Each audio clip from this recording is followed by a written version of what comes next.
सोचिए जरा, आप एक नागरिक हैं, आरटीआई डालते हैं सरकार से किसी पुराने जमीनी फैसले की जानकारी के लिए, और आपको जवाब मिलता है भाई वो फाइल ही गायब है।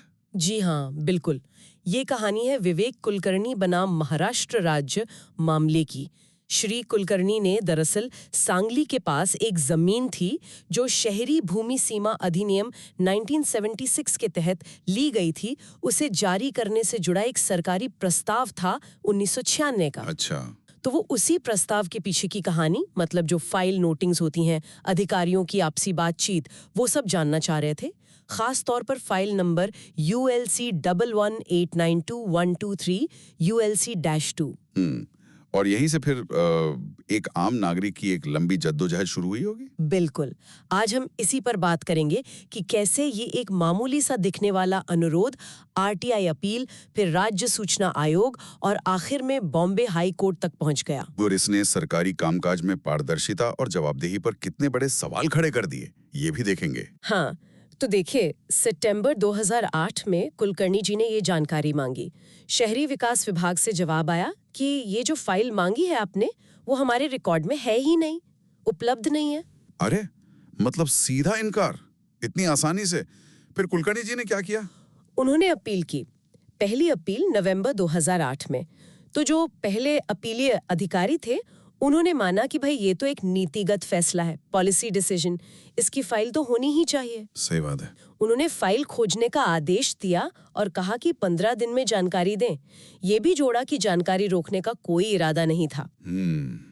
लेकिन लगता है कि फाइल फिर भी हाथ नहीं लगी, मामला शायद और उलझ गया। हाँ, जानकारी तो नहीं मिली। तो जून 2009 में कुलकर्णी जी राज्य सूचना आयोग मतलब SIC पहुंच गए। अच्छा, स्टेट इंफॉर्मेशन कमीशन। जी, उन्होंने वहां जनहित का मुद्दा उठाया कि भाई सरकारी फाइलें ऐसे कैसे गायब हो सकती हैं, ये तो बहुत गंभीर बात है। बिल्कुल। तो SIC ने क्या कहा? इसमें तो खैर काफी वक्त लग गया होगा। हाँ, देरी हुई, कई रिमाइंडर्स भी देने पड़े। आखिर में अगस्त 2011 में SIC का आदेश आया। आयोग ने ना सिर्फ फाइल खोजने को कहा, बल्कि एक अधिकारी थे श्री सुरेश काकानी, उनका नाम लेकर कहा कि एक टीम बनाइए और 13 सितंबर 2011 तक फाइल ढूंढिए। और सबसे बड़ी बात ये थी, अगर फाइल ना मिले तो जो भी जिम्मेदार लोग हैं उनके खिलाफ महाराष्ट्र लोक अभिलेख अधिनियम 2005 के तहत FIR दर्ज कीजिए। FIR मतलब क्रिमिनल केस। ये तो बहुत ही सख्त निर्देश था। बहुत सख्त। और इस पर 5 अक्टूबर 2011 तक रिपोर्ट भी मांगी थी। तो क्या इसका पालन हुआ? FIR हुई? यही तो मतलब सिस्टम की जो दिक्कतें हैं वो सामने आती हैं। इतने साफ आदेश का पालन हुआ ही नहीं। अरे, कुलकर्णी जी रिमाइंडर भेजते रहे, कुछ नहीं हुआ। आखिर में उन्हें हाई कोर्ट जाना पड़ा, रिट याचिका दायर की कि भाई SIC के आदेश को लागू करवाया जाए। मतलब मामला हाई कोर्ट पहुंच गया सिर्फ इसलिए कि एक सरकारी आदेश माना नहीं जा रहा था। कमाल है। कोर्ट में क्या कहा फिर अधिकारियों ने? अक्टूबर 2012 में श्री सुरेश काकानी ने एक हलफनामा दिया। उसमें वही सब फाइल खोजने में बड़ी मुश्किलें आईं वगैरह वगैरह। और SIC के FIR वाले निर्देश को क्या कहा? सिर्फ एक अपेक्षा, मतलब एक्सपेक्टेशन। अपेक्षा? आदेश को अपेक्षा बता दिया। FIR पर क्या कहा? FIR दर्ज करने के आदेश पर बिल्कुल चुप्पी। कोर्ट ने इस रवैये को निंदनीय कहा, रेप्रेहेंसिबल। जाहिर है, ये तो टालने वाली बात हुई। कोई और भी जवाब आया क्या? हाँ, अप्रैल 2013 में एक और अधिकारी आए, श्री SK सालेमत। उन्होंने भी हलफनामा दिया, वही पुरानी बातें दोहराई, फाइल विभागों के बीच घूमती रहीं, जिम्मेदारी तय करना मुश्किल है। और उन्होंने तो ये भी नतीजा निकाल लिया कि चूंकि रिकॉर्ड को जानबूझकर हटाने का कोई सबूत नहीं मिला, इसलिए FIR दर्ज नहीं की गई। क्या मतलब अधिकारी खुद ही जांच करके खुद को क्लीन चिट दे रहे हैं? SIC के आदेश का क्या हुआ फिर? बिल्कुल, यही बात हाई कोर्ट ने पकड़ी।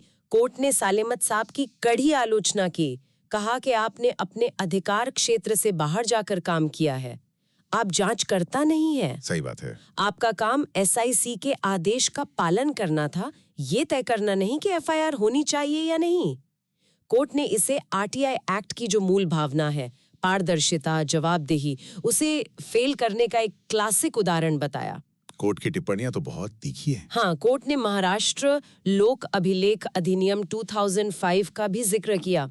ये कानून साफ कहता है कि सरकारी रिकॉर्ड यानी लोक अभिलेख इनको सहेजना जरूरी है हाँ, और अगर इन्हें कोई नष्ट करता है या गायब करता है तो ये दंडनीय अपराध है, 5 साल तक की सजा हो सकती है।